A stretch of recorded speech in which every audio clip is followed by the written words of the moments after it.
Hi, I'm Darcy. And I'm Kelly, and thank you for joining us for And Another Thing, where we talk about current events, pop culture, things we love, things we don't, all slathered in gobs of laughter. and all the feels. So grab a tasty beverage, sit back and join us for And Another Thing. Cheers.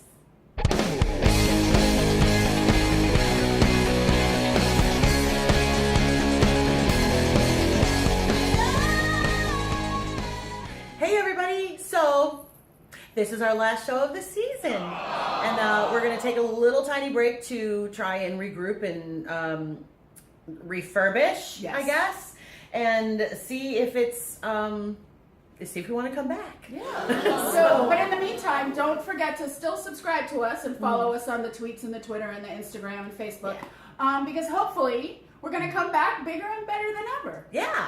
Wait, maybe not bigger, but yeah, better than Oh ever. yeah, no, not bigger. No. Okay. Yeah. So anyway, here's our stuff to talk about this week. Oh no.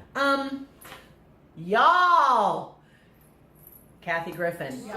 Kathy freaking Griffin. And as we tape this today, last night Bill Maher had a big boo-boo too. Yes. So just in case you missed that, we'll get back to Kathy in a second. But Bill was talking to Senator Ben Sasse from Nebraska last night, Republican senator. And Bill says, I've got to get to Nebraska more.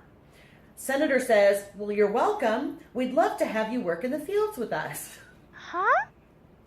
Bill gives him pretty much a face like I just did, like, do you hear yourself? And then, like, you know where your mind's going. Of course. We're all there. Yeah. Bill responds, work in the fields? Senator, I'm a house N.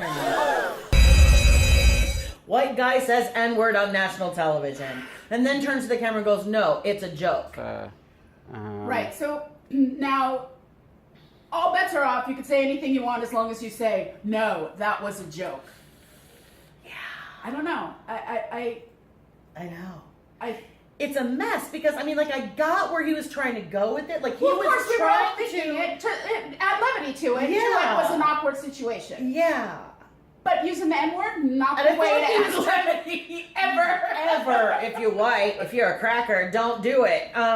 But also, I feel like because Bill Maher is self-righteous, and we all know it, and that's his shtick. Yeah, so I felt like he was trying to be condescending about what the senator said, and in the heat of the moment, just fell flat on his face with it. And the thing is, the audience laughed. Of course The they're going to audience, laugh. Well, the you audience, know. Bill Maher has such a pocket audience who just love him. Yeah. I mean, he could do no wrong Yeah. in their eyes, that they are going to follow him to the end. And I enjoy him, I have to say, because I I think do, he's and- wickedly smart and very funny. But Well, and I do have to say, I like that he has a bunch of different people on, and he is condescending and he is kind of a putz, but he lets people have their say. Where Yeah, a he lot does. of other people on a lot of the news channels they bring someone on because they have to give equal time, and Right. they just shut that and person they just down. shut him down. Yeah. Okay, let's get back to Yeah. Kathy. Because why is this? How this is different to me is that I feel like Bill made a heat of the moment mistake, and Kathy, Was somebody should have said, "No, we're going too far. We can't do this." You know. And let's be very clear. I think we can agree on this that there's absolutely no justification for what she did. None. And nobody hates Trump more than me. I am gestating a hate baby for this man. I'm not even kidding you. But even I was like 4 years of labor. It's gonna be 4 years of gestation. You're gonna No, need it's an not. epidural the size of No, we're gonna get him out. No, we're kicking him out. Anyway, blah blah blah. Kathy, though, I remember I was on Twitter when it came. It was on up for maybe 2 minutes, and I remember looking at it and being like, "No, what are you doing?" But okay, so there's a few things. As a comedian, I understand that it's my right to make a joke about anything Anything, literally. But that doesn't mean that you don't face the repercussions of making that joke. I mean, that's the whole First Amendment argument. You can say what you want, but that does not mean that you are free from consequences. For what you say. Exactly. People are not getting that. No. It's like, and it's like, I don't know how I feel about CNN firing her because for instance, the Ted Nugent thing. He said in 2012, if Barack Obama becomes the next president in November, I will either be dead or in jail by this time next year. Clearly indicating I'm coming for you. Right. And the only outcomes You are kill me I'm going or to be I- arrested or suicide by cop. Right? That's what I would. Yeah. He did not straight out come out and say, I'ma kill him. But that can definitely be, read as a threat. Of course, yeah. And while I feel like what Kathy did can be certainly read as a threat, and I don't have a problem with the Secret Service looking into it, no words came out of her mouth. She just held a dummy with ketchup on it. Correct. And I kind of feel like Ted Nugent, the Secret Service, came and visited him all of once, right before a concert, and it was done. And I also want to know about Madonna, because she said in the Women's right. March thing that she was ready to blow up the White House. Right. I'm assuming she got a little She probably got at a the call. door. But that's the thing. I mean, to me, it's like if you saw Kathy's press conference yesterday, Which I did. it's like she has said, and it made me think about this, it's like she's suffering the consequences. It's really going to hurt her career. But at this point, also, the tide has turned to where she's kind of being Scapegoated. Right. Yeah. Or she said that she's the shiny object. So look here, don't look at what's going on, look at me. Right. And I kind of think she's got a point there. Yeah. It's like the smoke and mirrors. Like if we concentrate on, she said 80 times, I'm 56, I'm 56. If we concentrate on this 56-year-old, 110-pound smoking wet woman. Yeah. Yeah, that's a little weird. Then we're not she's gonna proud of her tiny little waist, and I'm all but more no, I power just to thought her. it was so funny. I was like, sister, say 56 one more time. Anyway, because that was like her thing. Yeah. But here's an interesting thing, and I pulled the quote directly. Kathy said, it's a good time to be a comedian because there's so much fodder, but it's a scary time to be a citizen. And I kind of feel that goes to Bill Maher, too. Yeah. It's like there's so much stuff that we can make jokes about, but the consequences, when has it ever been that a president tweets somebody, or the president, or like she said, the first lady, his kids? And bring it up, and then he has the nerve to mention Barron. Now, here's the thing. That thing was up for 2 minutes. They don't even live in the same house. So where would he have possibly have seen it? I think that was bullcrap. I think she outright lied and said Barron saw it, and I don't think Barron ever saw it. Right, and I have to say, I thought her attorney did a really good job of saying, you know what, I'm a parent, and it's up to me to filter what my kid sees. It's up to him to filter what Barron sees, or Melania, or whoever. Okay. So, yeah, I thought that was a really good point. A great tweet online that said, maybe if Barron lived in the same house with his father, he'd know he was alive. I don't know, he lives in the same house with his mother. I'm not sure she's alive sometimes. She's like Robotron. Ex Machina, right?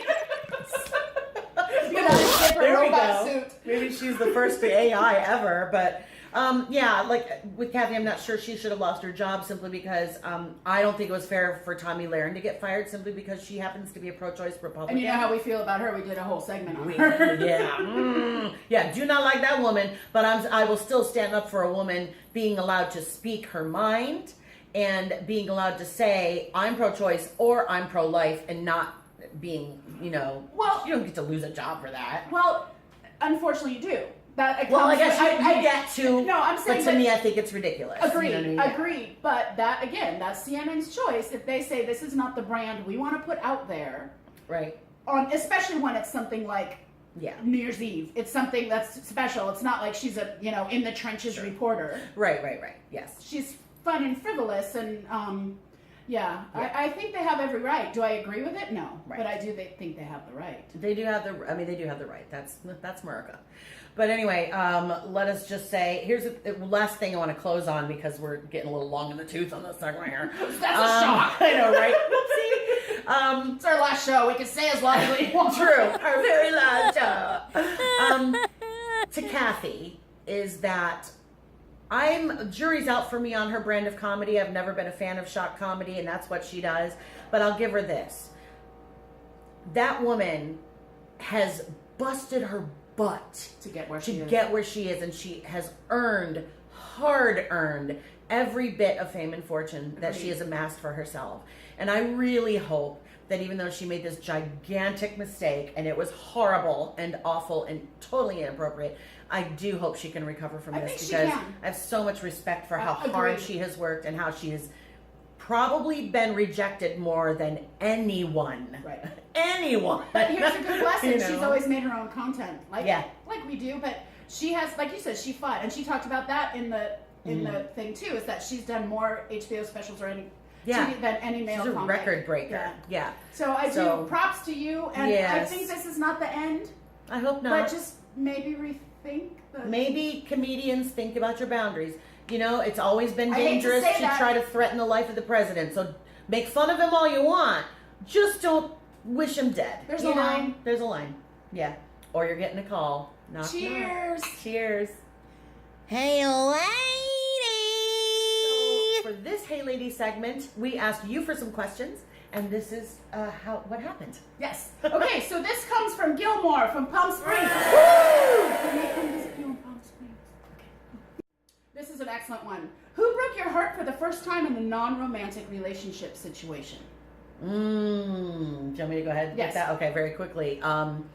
I, as a singer-songwriter, have had many what I call musical husbands. That I have now many ex-musical husbands. No, I'm actually on good terms with everybody, but I'm going to call out my Chris Mitchell. We have been through it, and we had a really, really, really hard time of it. And we're good now. We're different people now. We were kids at the time, and we just really went through a hard time. And it was that. Yeah. A songwriter, co-writer of mine. Make that clear. Okay. So mine was my junior year of high school, and I was going to the prom with a friend of mine, a good friend, like, platonic buddy. And my best friend at the time was going with somebody else, and he ended up breaking the date with her. And so then my best friend at the time took my boyfriend, and I was left out. Yep. And she was my closest friend at the time. And he's like, well, it's her senior year, Kelly, and I have to go with her. And oh, my goodness. Yes. Oh, bad form. Yes, it was really bad. And it was so hard. And for years, I had the prom dress in my closet, and I wouldn't wear it. It was like sitting in the, I know, this is like, and it was like a gunny sack. Jessica McClintock. Gunny sack dress. Yes. And and I'm not going to mention names because I'm friends with her now on Facebook. But you know who took my prom date, and prom date, who dumped me to go with her. So I lost two best friends in one prom date. Drink. Okay. Awesome. Next. Also from Gilmore. What is your favorite movie about food? I don't even know. Strangely, I can't even think of a movie about food. Really? Except maybe like one of those documentaries or something like that. Okay, well then I have two. I'll take yours. Okay, I'll go take for it. Yours. Okay, Julia and Julia.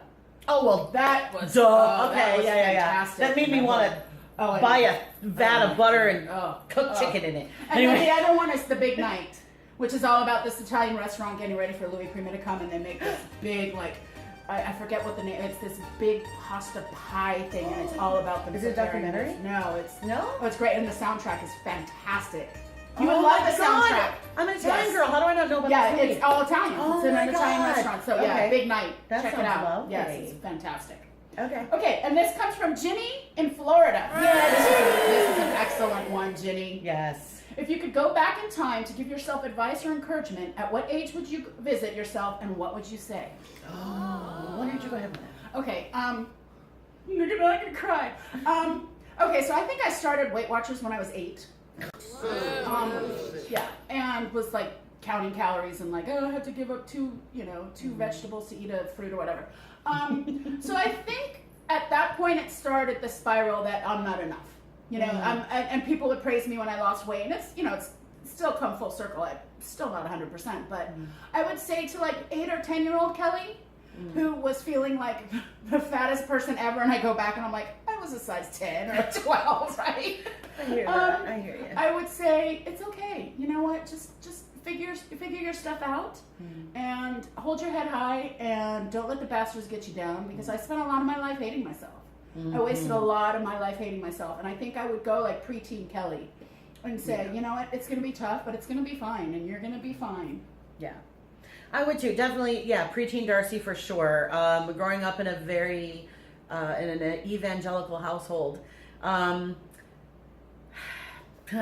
there's so much. I know, this is very emotional. It's very emotional. There's so much because I had, we had on one hand being told that you're not worthy, you're a worm, and but for the grace of this Jewish guy, frankly, you're worth nothing. And then on the other hand, they're like, but you're a child of God, and you're made perfect in His image. God doesn't make mistakes. Yeah, and all that stuff. And it's like, and then piling on top of that, there were definitely things about my weight, relationship with members of my family where, my weight was a big, big issue. And I don't want to call anybody out or anything, make anybody feel bad. But just knowing that I was it was ingrained in me so early on that I was worthless because I didn't look right. I didn't sound right. I didn't do anything right. I didn't say anything right. And it was like, and that is still with me to this day. I speak to myself so cruelly. And I'm really trying to get over that. It's a lot better than it was, say, 5 years ago. But and I am too. And somebody said, I don't mean to interrupt your train of thought, but somebody said to me one time, speak to yourself like you would your best friend. Yeah. Because I don't. I'm horrible on myself. Mm-hmm. I'm so hard on myself. Yeah, and yet friends too. do the same thing, and I'm like, oh, that's okay, sweetie. It's gonna be fine, Mm-hmm. So it's a learning curve, but yeah, I'm so there with you. Yeah.